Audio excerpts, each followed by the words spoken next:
Opposition spokesman on finance Julian yesterday tabled questions relating to the appointment of Dennis Chung as Chief Technical Director at the Financial Investigations Division. This in a bid to get more responses from the government on the matter because the opposition has raised concern about possible conflict of interest. The opposition noted that Mr. Chung lacked investigation qualification for the post and that he would be in charge of the entity that is probing fiscal issues related to Prime Minister Andrew Holness. The government has already pointed out that Mr. Chung's selection was transparent and that he is qualified for the job. Mr. Robinson explained that among the issues he is seeking answers to is the change in the job description in 2024. There are a number of questions which are outstanding that have not been answered in relation to the process. The first and most important one is why was the job description changed after the initial advertisement in 2024 and critical requirements were left out when the new advertisement was placed in 2025. I want to know who authorized that change. I'm also interested in finding out how many people were shortlisted when the job was advertised in 2025 and who constituted the panel that did the interviews for those persons who were shortlisted. He also wants to know about the reporting arrangements between the FID and the Finance Ministry. I'm also interested in finding out the reporting relationship of the FID to the Ministry of Finance and whether there have been changes in that. So because these questions have remained outstanding, I felt it was important to use the parliamentary process to table these questions so that the government can answer them, because these are important and go beyond the personality in this particular appointment. Opposition spokesman on finance, Julian Robinson. Marketing manager of KFC, Andre Roper, says extensive preparations were made in anticipation of Wednesday's 50th anniversary Brought a Deal promotion. I'm excited, because I love chicken and my daughter them love chicken. So, I appreciate you know, so I'm day in at the bunch. This as hundreds of customers are at this hour still flocking KFC locations island-wide.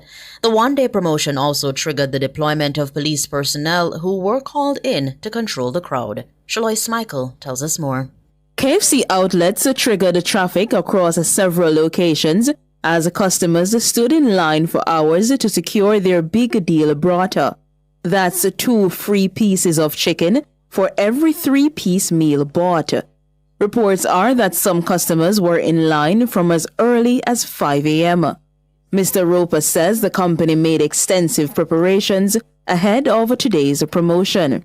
We definitely made preparations beforehand. We made preparations as it relates to our operational processes for the day, as it relates to bolstering our stock of chicken and all the other ingredients, fries, drinks, all the ingredients that would have gone into the combo meal. So we made preparations knowing full well that we would have expected a bumper crowd. Of course, as far as having our security personnel as well, just to help to manage the crowds and manage the customer flow at the restaurant. And we're continuing to monitor and manage things throughout the course of the day. Videos of the crowded restaurants have been making the rounds on social media. Some show cars in queues at the drive-thrus, bringing traffic to a standstill.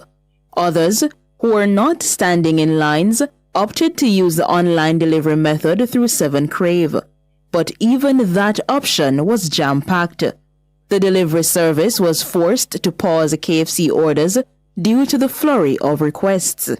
Still, Mr. Roper says the company's objective is to continue the promotion until the close of business at midnight. Definitely overwhelming support. Customers are flocked to locations all across the country, all 41 locations, to take advantage of our Big Get Birthday deals. I've seen swarms of customers come out, and our team members at our restaurants are currently handling and processing all the orders, dealing with all the customers as they flow through our restaurants. An all-day promotion, while stocks last, of course, but our intention is to supply customers right through until midnight for most restaurants during the week. Meanwhile, police personnel were on site at several locations to maintain order and help direct the flow of traffic. Head of the JCF's Public Safety and Traffic Enforcement Branch, ACP Dr. Gary McKenzie, says so far only one major incident has been reported.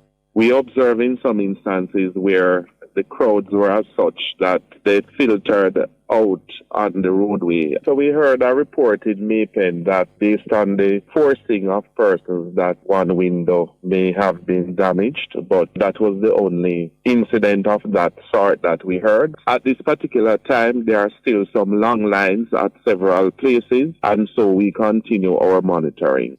Shalois Michael for Nationwide News.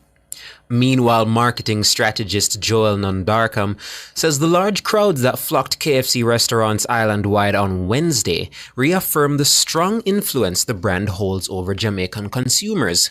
Nondarkham notes that while the rollout of the Brata Deal promotion was relatively subtle, the overwhelming turnout demonstrates the enduring strength of the legacy brand.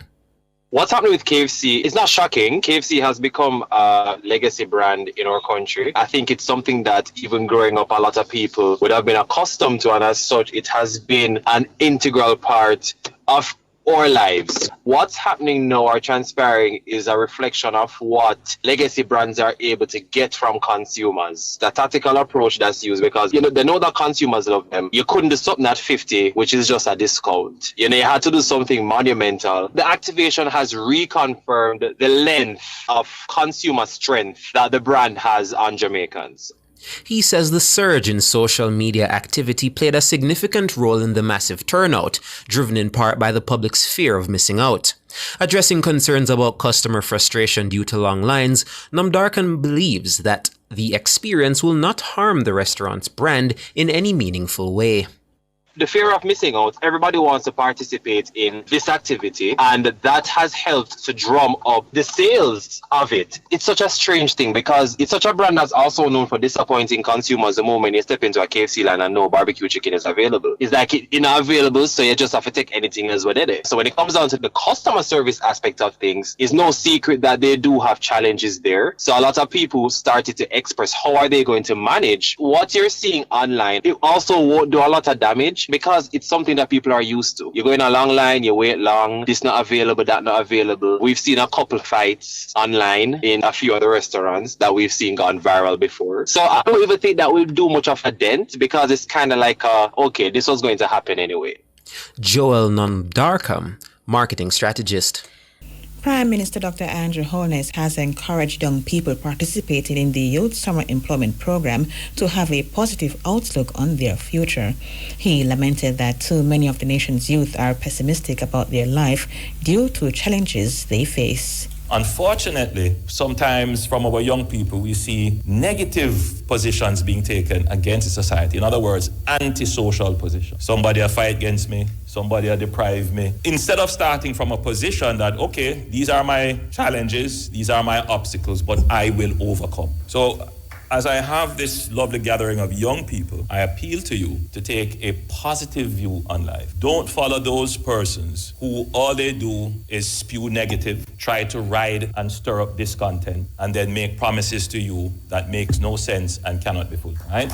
Be positive about your future. Take a positive view. Take a pro-social view on life, not an anti-social view on life. And then I want you to take a pro-growth view on life. Because a lot of times, we are told, don't even bother try. You're not going to come out to nothing. And you have heard that said, transmitted from parent to child, a dampening down of the ambitions. And you hear it said, you think you're better than we. That's a part of how this kind of antisocial, anti-growth ethic is transmitted to our young people. He urged the youth to dream and be mindful of the decisions they make, noting the value of the resources to which they have access. I want you to be ambitious. I want you to be aspirational. I want you not to be afraid to dream. I want you to explore possibilities and options. I want you to disrupt the status quo and deliver new things and new value in the society. I want you to be innovative, and that's what it means to be pro-growth. And I also want you to be economistic. What does that mean, to be economistic? I want you to understand that every decision you make in life can lead to either a gain or a loss. That's number one. And number two, there's nothing in life that is free. It may not cost you, but it costs someone else. And so you have to live your life always be being careful as to how you allocate the resources that are given to you. Prime Minister Dr. Andrew Holness.